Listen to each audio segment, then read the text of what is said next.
I first got into the whole, I guess, the power of the mind-body connection as a child. Like, kind of synchronistic, or got accidentally, whatever word you want to use. My mum was suffering from postnatal depression, or postpartum as they call it in other countries. And it was after the birth of my youngest sister. And so I think this had been going on for like 5 or 6 years at this point, and I was 11 years old. It was a school, I think it was a trip, the English teacher was taking us to the school library, I think for the first time. And as odd as this might sound, a book fell off the shelf. I mean, I was only 11, I might have bumped it, I don't know, but a book fell off the shelf, and it was face up, and it was called The Magic Power of Your Mind by Walter Germain. And I immediately had this intuition that I bet that can help my mum.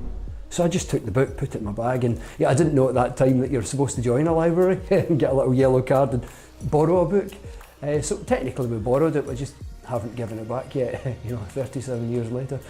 But the book really helped my mum. It didn't cure depression in a day, but what it taught her was tools and strategies that she can use to help her to navigate a course through some of the difficult days, like things like affirmations. My mum would she would say these things like, it's all in the mind over matter, I can do it, it's a thought that counts. Anything that was positive, affirmative, and she would say these things and pump her fist with excitement, like a I can do it kind of thing. So I grew up in an environment hearing my mum doing this, and also talking about relaxation, because that's what what we now call meditation, because that's what the book was recommending as well.